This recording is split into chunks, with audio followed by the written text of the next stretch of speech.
Bonjour à tous et bienvenue aujourd'hui pour cette nouvelle vidéo. Et aujourd'hui on va faire un petit making of. Et aujourd'hui je vais vous présenter tout mon setup.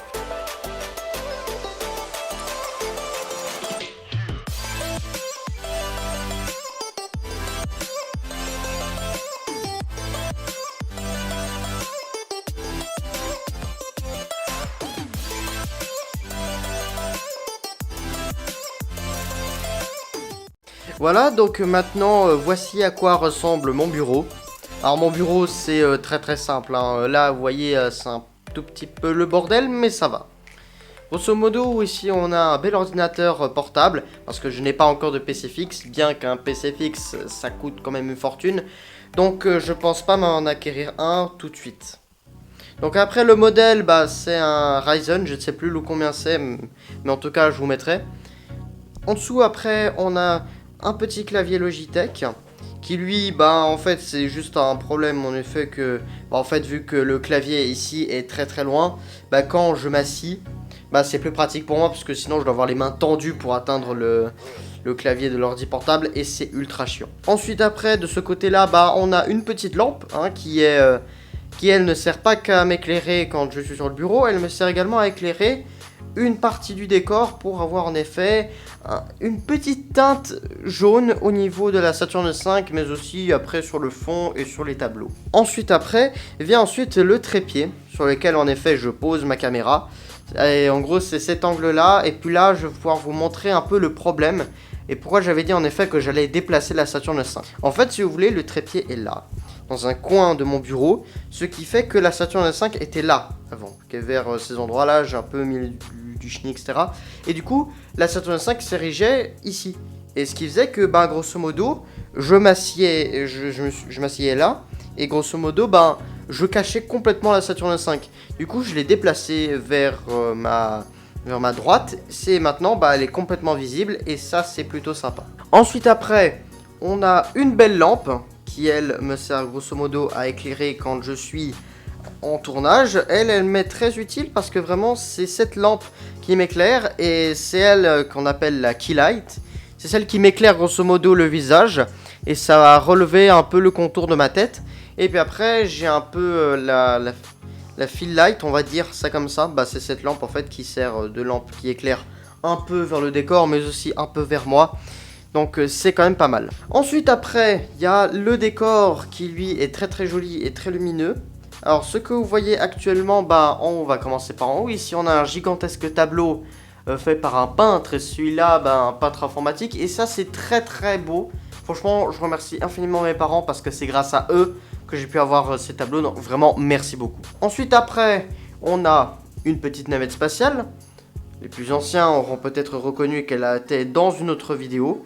Ça faisait partie c'était le deuxième élément qui faisait partie de mon ancien décor qui lui est très vieux. Ensuite après, on a la BD Dans la combi de Thomas Pesquet de Marion Montagnier. Celui-là il est excellent, ce livre très humoristique et qui raconte un peu le voyage de Pesquet dans la Station Spatiale Internationale. Et tant qu'on parle de la Station Spatiale Internationale, la voici. Donc elle est en Lego, celle-là je l'ai payée je sais plus combien, mais en tout cas elle est très sympathique, très bien. Puis franchement je suis très content de cette station. J'ai pris énormément de plaisir à la construire, donc vraiment c'était vraiment un gros bonheur.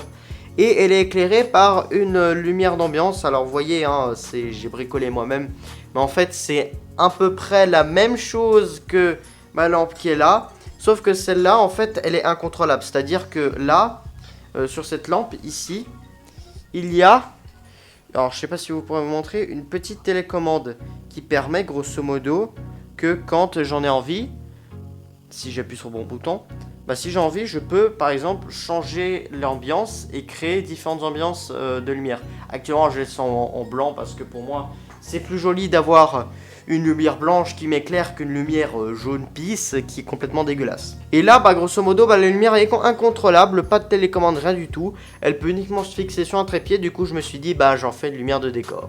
Ensuite après, on a quelques petits trucs sympathiques, un Airbus A380, une petite navette spatiale, qui faisait partie du set ISS que je vous ai présenté il y a quelques secondes, une petite DeLorean, parce que quand même le voyage spatio-temporel, donc c'est un tout petit en lien, des figurines pop et puis le carton de la voiture également, et un microscope. Ensuite après, pas besoin de vous présenter, c'est la fameuse Saturn V qui, elle, m'a accompagné durant toute la suite sur YouTube. Ensuite, après, en dessous, on a le petit LEM qui, lui, faisait partie du pack Saturn V avec le module de commande quand il a atterri dans l'eau.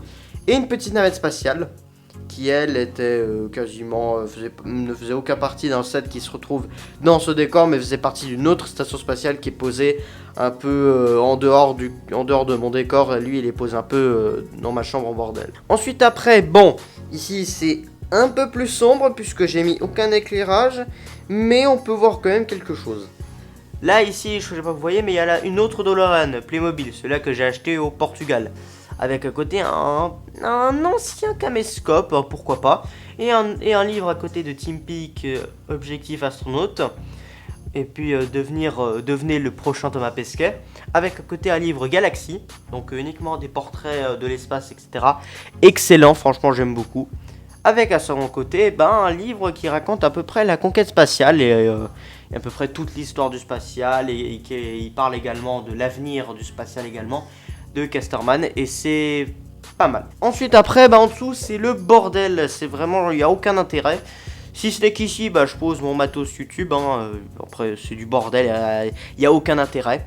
Après ici, il y a quand même un petit livre, donc je vais vous le montrer, produit par Alain Dier, qui lui c'était Mission Lune, c'est plus concentré sur la Lune, mais c'est très sympa. Et on se retrouve de nouveau dans le mode de configuration épisode de ma chaîne. Et actuellement, je vais vous parler un peu du matos vidéo. Alors actuellement, je me filme avec mon petit Canon EOS 600D que je vous ai parlé déjà plusieurs fois sur ma chaîne. Cette caméra est en effet excellente. En effet, j'ai regardé énormément de vidéos et en effet, pas mal de débutants se procuraient cet appareil. Donc je me suis dit que si beaucoup de débutants commençaient à acquérir ce genre de matos, forcément que pour moi ça allait jouer aussi. Donc c'est ce que j'ai fait, je me suis payé le EOS 600D avec un tout petit peu d'aide bien sûr, parce que le machin il coûtait 255 balles, même plus je crois. Donc autant dire que attendre des mois pour économiser, j'avais un tout petit peu la flemme. Donc j'ai eu un tout petit peu d'aide, mais merci beaucoup. Enfin merci beaucoup à ceux qui m'ont aidé. Mais dans tout ça, la caméra c'est bien, mais il faut aussi un bon objectif pour pouvoir se filmer, parce que sans objectif, la caméra ne sert globalement à rien. Et actuellement je me filme avec l'objectif de kit, c'est le 18-55 mm qui ouvre à 3,5 à 5,6. Donc c'est une ouverture qui est non constante. Ça veut dire que grosso modo, quand on est à 18 mm, ça peut ouvrir un maximum jusqu'à 3,5. Et que quand on est à balle à 55 mm, on peut ouvrir jusqu'à 5,6. Et ça, c'est pas génial. Alors c'est très bien l'objectif 18-55, il est très polyvalent, il va de 18 mm à 55 mm. Il ouvre une ouverture constante, mais c'est pas trop grave. Mais au fil du temps, vous verrez, vous serez très vite limité par cet objectif. Parce qu'en effet, comme je l'ai dit, l'ouverture est non constante. Et encore en plus que maximum, il peut ouvrir à 3,5. Et 3,5, ouais. Et même là, quand je filme, là, je fais même pas 3, mon diaphragme n'est même pas ouvert à 3,5, il est ouvert à 4,5. Grosso modo, je pense que vous l'aurez vu, pour ceux qui sont photographes ou pas, cet objectif n'ouvre pas très grand. Parce qu'en effet, plus la valeur f est faible, donc 3,5 ou 5,6 ou f1.4 ou f1.8, tous ces chiffres à virgule ou non virgule, ce sont en fait derrière le f, c'est en fait l'ouverture de l'objectif. Qui en fait ça sert grosso modo en gros ça sert à modifier l'exposition et aussi la zone de netteté dans l'image. Plus la valeur f est faible, donc un f1.4 ou un f1.2, la zone de netteté sera très très petite. Et autant dire que faire une mise au point c'est très difficile. Alors que sur un f22 ou un f30, autant vous dire que là la zone de netteté est très très grande. Donc on n'a même pas besoin d'autofocus. Il faut juste filmer et il faut pas se planter. Mais grosso modo, cette caméra est plutôt bien. Et actuellement, je vais vous parler de mon micro qui est le Rode Vidéo Micro. Tout simplement de base, je l'ai acheté à 40 balles. Donc 40 balles pour un tel micro de cette qualité-là. Franchement, je vous le recommande aussi si vous voulez vraiment débuter. Et maintenant, je vais vous expliquer un peu comment j'ai pu en arriver à acheter ce micro alors qu'en fait j'en avais un autre que je pense que vous avez vu dans mes vidéos où je filme avec mon smartphone. Vous avez vu un autre micro. Et je vais m'expliquer pourquoi j'ai acheté celui-là et pourquoi pas j'ai utilisé l'autre. Alors autant il faut savoir qu'en effet au début je filmais avec mon smartphone. Bon après on va dire que le 6S c'est pas le truc le plus fou et surtout que en tout cas j'utilisais un Rode VideoMic Me. Donc c'est en effet une version alternative du vidéo micro. Et grosso modo si vous voulez, il se branchait, comme j'ai expliqué dans une autre vidéo, il se branchait sur... comme ça, il se branchait comme ça et grosso modo je posais ça sur un trépied et comme ça je filmais et j'avais un bon son. Et grosso modo ce qui s'est passé, c'est que quand je branchais ce micro bleu, ce micro Trust sur mon boîtier, ce qui se passait c'est que le micro, décidément entre le micro et le boîtier lui faisait la gueule. Et grosso modo ce qui se passait c'est que le boîtier avait du mal à capter le son avec ce micro. Ce qui fait que ça a donné un son qui ressemblait à quelque chose comme ça. Alors oui, c'est vrai que j'ai déjà fait une vidéo, une très grosse vidéo qui parlait est-ce qu'on peut aller plus vite que la lumière, mais ça s'arrête là. Alors honnêtement, on est d'accord que le son est ultra moche, hein. On n'est pas sur un son qu'on retrouve au cinéma, mais c'est vraiment un son de merde. Et autant vous dire qu'avec ça, on va pas faire long feu sur YouTube.